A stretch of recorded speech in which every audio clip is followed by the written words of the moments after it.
Estamos aí para esse pós-jogo entre Cruzeiro e Flamengo, mais um jogo desgracento do Cruzeiro Esporte Clube. Depois da bela vitória diante do Lanús, que nos classificou para a final da Sul-Americana, toda a esperança e expectativa ela estava nessa próxima partida contra o Flamengo, que prometia ser um jogo difícil, por mais que o Flamengo viria provavelmente como veio, com um time reserva. Mas a expectativa era que, enfrentando um time competitivo, por mais que o time seja um time reserva, o time do Flamengo é um time muito competitivo, o Cruzeiro poderia apresentar e esclarecer que de fato houve uma mudança depois da primeira derrota, da primeira vitória do grande Fernando Diniz. O que a gente não viu foi um completo contrário às nossas expectativas, porque o Cruzeiro fez mais um jogo padrão Cruzeiro 2024, né? Um jogo onde claramente os jogadores eles não estão querendo tanto assim. Não estão com aquela vontade de vencer que se espera de um jogador que atua num dos maiores clubes do futebol brasileiro e que tem o máximo na carreira jogar no Cruzeiro, porque boa parte desses jogadores, o Cruzeiro é o maior time da carreira deles inteira e que provavelmente eles não vão ter um time maior que o Cruzeiro na carreira. Só que eles não acho que eles não sabem disso. Eles acreditam que eles são muito melhores do que eles realmente são. E a gente vai ter, eu vou guardar um espacinho específico desse vídeo aqui para falar do Sr. Marlon. Mas a gente vai agora se concentrar em falar sobre o que foi essa partida. Uma partida péssima do Cruzeiro. E a gente vai ter que colocar também em xeque o como esses jogadores estão comprometidos com o Cruzeiro. Fato é que em um jogo desses, as nossas expectativas, depois de uma vitória, da primeira vitória do Diniz, era que o Cruzeiro fizesse um jogo competitivo. Porque por mais que o Cruzeiro enfrentaria o time reserva do Flamengo, o time reserva do Flamengo é melhor do que talvez o time titular do Cruzeiro. Mas a gente viu um Cruzeiro sem criatividade, a gente viu um Cruzeiro com pouquíssima criação, e se tivesse 1 milhão de minutos o Cruzeiro não faria um gol, o que vem sendo o padrão do Cruzeiro nesses últimos jogos no comando do Fernando Diniz e até antes no comando do Fernando Seabra. O Cruzeiro começou o jogo minimamente aceitável, competindo, teve boas oportunidades, criou alguma coisa, fez uma pressão no Flamengo, só que foi se passando o tempo e o Cruzeiro foi caindo naquele jogo morno que é o padrão do Cruzeiro, e que a gente olha e fala, se a gente tomar um gol acabou, porque o Cruzeiro não tem capacidade de tentar algo além.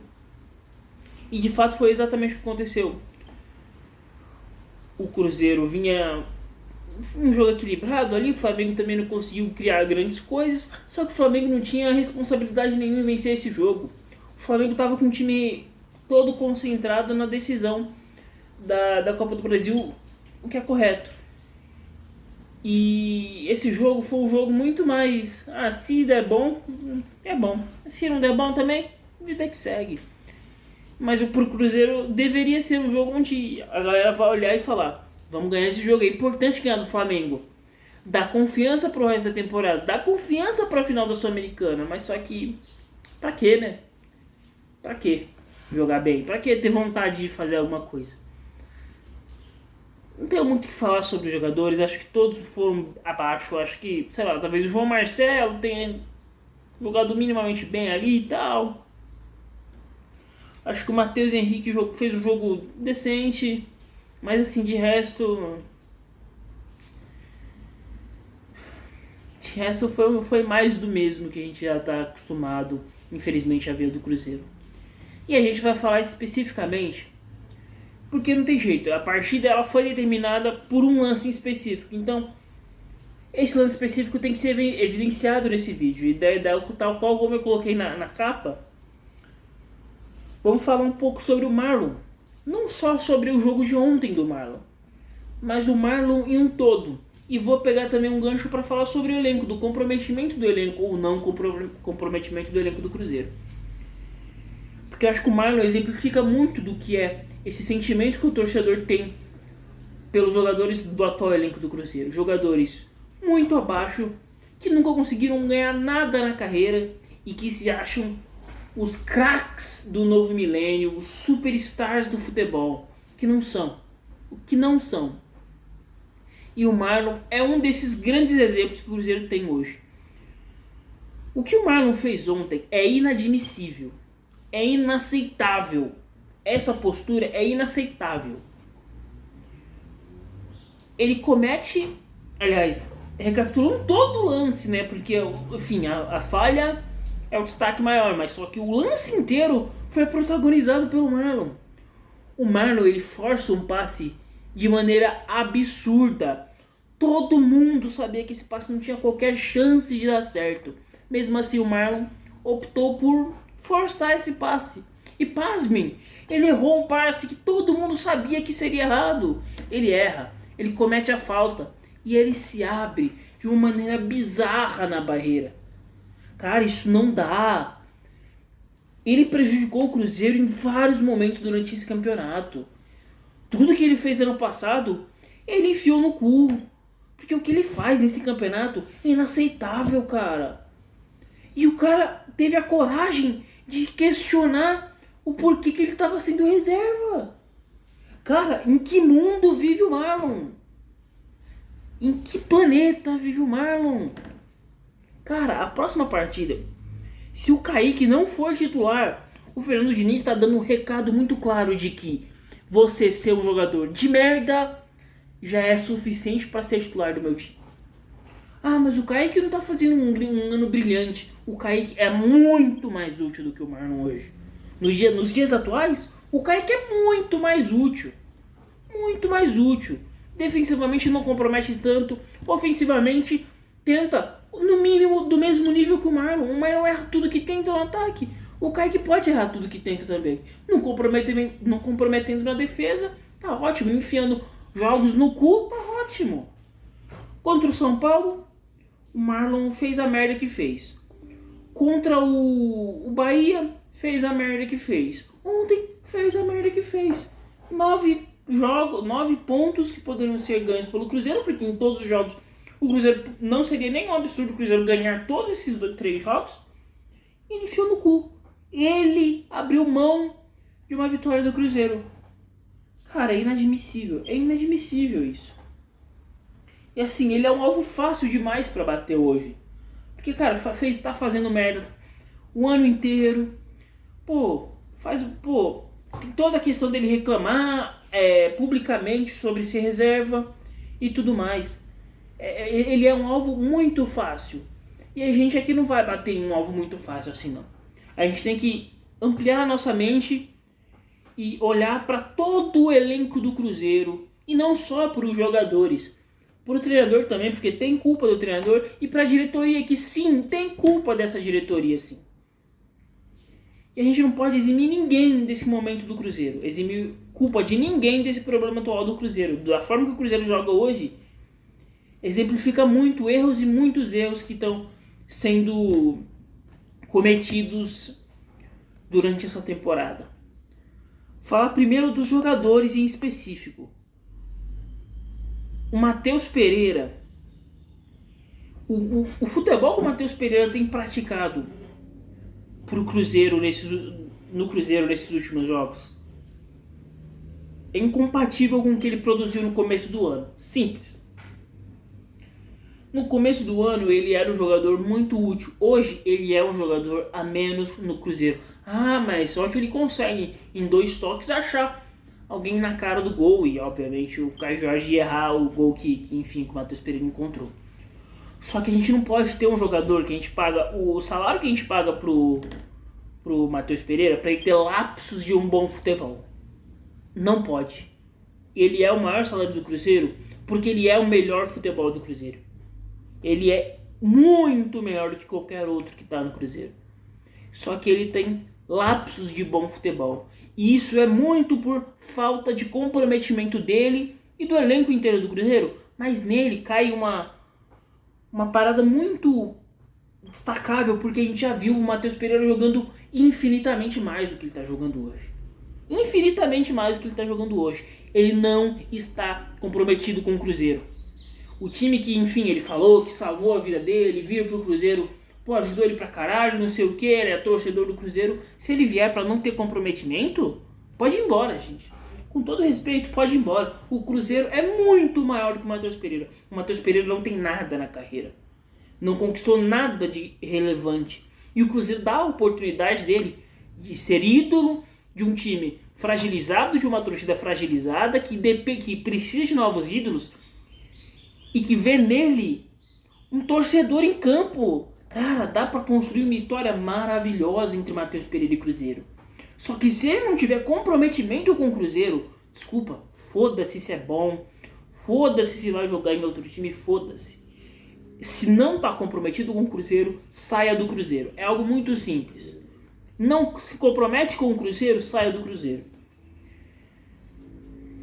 O William, a mesmíssima coisa. O William não parece estar comprometido com o Cruzeiro. E eu falo com o Cruzeiro, passa sim pelo Fernando Diniz. Ele tem que querer jogar com o Fernando Diniz, não dá pra ele se emburrar e falar, não quero, mas é um jogo ruim, não sei o que. O Cruzeiro não pode mimar esses jogadores, como fez, por exemplo, em 2019, quando a gente caiu. O elenco completamente mimado, escolhia quem queria treinar eles. Eles escolhiam quem queria treinar. E a gente não pode ter sequer um resquício de 2019 mais do Cruzeiro. Em toda a história. Não pode ter sequer um resquício de 2019. Não dá. E, enfim. Fato é que eles não estão comprando o jogo do Fernando Diniz. Mas isso é culpa só dos jogadores? Não. Tem culpa de quem? Fernando Diniz também. A maneira que o Fernando Diniz escolhe treinar os seus times, todo mundo já conhecia. Todo mundo sabe que ele é aquele cara de acreditar todas, no máximo nas ideias próprias e ter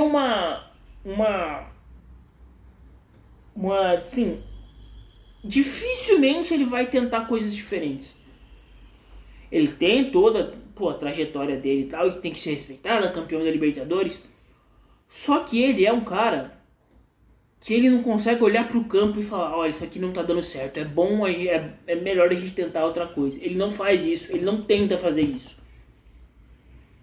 E as partidas passando e os pontos não vindo e as vitórias não acontecendo, deixam claro o quanto o Fernando Diniz tem que mudar se ele quiser algo diferente. Os jogadores não estão comprando a ideia dele e ele parece não querer também se mudar. Ele não parece tentar adaptar as ideias dele ao que o Cruzeiro tem hoje. Ele não tem isso. Ele quer replicar o que ele já tem de futebol na cabeça dele e forçar isso a dar certo no Cruzeiro. Isso não está dando certo. E a tendência é que continue não dando certo. Porque se os jogadores não compraram a ideia dele, é culpa dele também. É culpa e falta de comprometimento dos jogadores? Mas é culpa dele de não conseguir olhar para esses jogadores e fazer eles jogarem futebol. Essa é a função do treinador. Fazer eles comprarem a ideia dele, muda, adapta. Chega no Matheus Pereira, como que você gosta de jogar? Eu gosto de jogar assim, então tá, vou adaptar minhas táticas para fazer você jogar dessa maneira. Mas aí é mimar, isso é mimar o jogador? Talvez, mas isso é você garantir que o melhor jogador do seu time, o primor técnico do seu time, vai ter as condições que ele quer pro bom futebol. Isso é parte do que o treinador tem que fazer. Isso é parte do que o treinador tem que fazer. O Diniz parece não querer muito. E a gente vai esbarrar na principal questão, que é: quem trouxe o Diniz não previu isso. Uma questão óbvia. Quem trouxe o Diniz não previu isso. E eu vou especificar o Alexandre Matos aqui.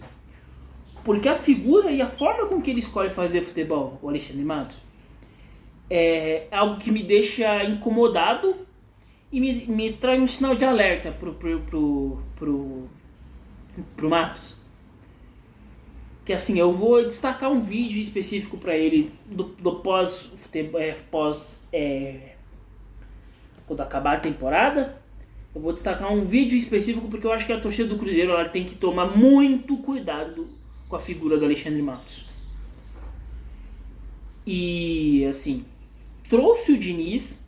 Todo mundo que contrata o Diniz sabe que essa é a maneira do Diniz jogar, e o Diniz dificilmente abre mão de jogar dessa maneira. Dificilmente, raras são as vezes. Eu não lembro se alguma vez ele já fez, enfim. Raras são as vezes. Nesse momento da temporada, a contratação do Fernando Diniz, ela é um erro. E ela tá demonstrando, mas se ganhar a Sul-Americana, ela continua sendo erro. Pro momento da temporada, o caminho não era o Fernando Diniz. Mas tinham muitas opções? Não tinham muitas opções não, tá? A troca do Seabra, na minha cabeça, ela poderia ter esperado um pouquinho mais. Só que não era o técnico da diretoria. E a diretoria com o Alexandre Matos, com um ego maior do que qualquer coisa do mundo, é óbvio que quando o time tá mal e o técnico não foi eles que escolheram, eles iam comprar a briga de trocar de técnico. É muito mais fácil trocar de técnico. Mas assim, em resumo, cara, essa partida é um exemplo do que está sendo o ano do Cruzeiro. Essa partida, a partida contra o São Paulo, o segundo tempo contra o Boca, a partida contra o Souza, todas essas partidas elas demonstram o que está sendo o Cruzeiro esse ano. São muito próximas do que foi o Cruzeiro o ano inteiro. Falta de comprometimento dos jogadores, erros crassos nas contratações, alguns erros crassos nas permanências do elenco, nem direto nas contratações, porque as contratações foram contratações boas, mas nas permanências do elenco e do não fortalecimento desse elenco, que era capenga e hoje continua capenga. E assim, só um milagre, falar assim é complicado, mas um milagre que vai dar esse título da Sul-Americana pro Cruzeiro. O Cruzeiro tem capacidade de vencer o Racing? Tem. O elenco do Cruzeiro é melhor que o do Racing? É. O Cruzeiro demonstra em algum momento que vai vencer o Racing? Não demonstra. Não demonstra, desculpa, assim não dá. Não dá. Falta de comprometimento é algo que me deixa mal mesmo, assim. Os jogadores, eles não se importarem com uma derrota, me deixa mal. Mal mesmo, assim, tipo assim... Caralho, mano, tipo assim, não dá. Elenco ruim, muito time tem. Todo mundo passa por um momento que tem um elenco ruim. Mas o elenco sem comprometimento com o clube, isso é algo muito pior. Muito pior. Muito pior, gente. Muito pior. E assim... O Cruzeiro precisa vencer uma partida esse ano. Uma partida a mais que o Cruzeiro precisa ganhar esse ano. Que é contra o Racing. Porque depois, ganhando do Racing... Independente do que acontecer, aliás, independente não, se o Cruzeiro foi rebaixado, obviamente, porra, não vai ser legal. Só que a tendência é que não aconteça. Mas se o Cruzeiro consegue ganhar essa Sul-Americana, permanecer, obviamente, na Série A, pro ano que vem, vai ser preciso muito trabalho do Cruzeiro, empenho da diretoria e, assim, um grau de sabedoria que eu não acho que quem comanda o Cruzeiro hoje tem. Sinceramente, não acho. Porque o ego vai ter que ser deixado de lado e vai ter que tentar entender o que é melhor para o clube. E não me parece que vai acontecer. Sim, sinceramente, eu não tenho mais o que falar sobre esse jogo. É isso aí, gente. O Cruzeiro, infelizmente, em resumo, é isso. Esse time... com futebol vazio quase, esse time sem criatividade nenhuma. E assim, vai ganhar do Racing? Só Deus sabe. Eu só quero que chegue no dia 23 e óbvio que a gente vai ter esperança, independente do momento, mas só que eu quero que dia 23 o Cruzeiro entre em campo e tenha vontade de vencer. Porque talvez tendo só vontade de vencer já vai ser suficiente. Não que o Racing seja ruim, o Racing é bom. Só que o Cruzeiro é um time melhor que o Racing. Não era pro Cruzeiro ter que temer o Racing, cara. O Cruzeiro é melhor do que o Racing, cara. Só que nada indica que o Cruzeiro vai conseguir fazer alguma coisa decente contra o Racing. Infelizmente, cara. Assim. Vamos ver o que vai acontecer contra o Criciúma. Eu espero que tenham mudanças no elenco do Cruzeiro. Tem muito jogador que está muito acomodado no Cruzeiro e precisa de uma mudança. E precisa de alguma coisa. E aí cabe ao Fernando Diniz entender tudo. E assim, o Marlon, pra mim, descarta o Marlon. Marlon pra mim não tem mais que jogar, não tem que ser titular do Cruzeiro de maneira alguma ele tem que ser titular. Se ele reclamar, foda-se o Marlon, ninguém liga pro Marlon, quem é Marlon? Depois ele vai pra qualquer time aí, foda-se o Marlon, ninguém liga pra esse merda. Mas é isso aí, em resumo é isso, gente. Eu tô puto pra caralho mesmo, assim, não dá. Vamos ver o que vai esperar aí no sábado contra o Criciúma. Pô, só uma vitória. Ô, o Cruzeiro podia vencer, né, cara? Mas não dá nenhum indício que vai conseguir. Tamo junto e é isso aí.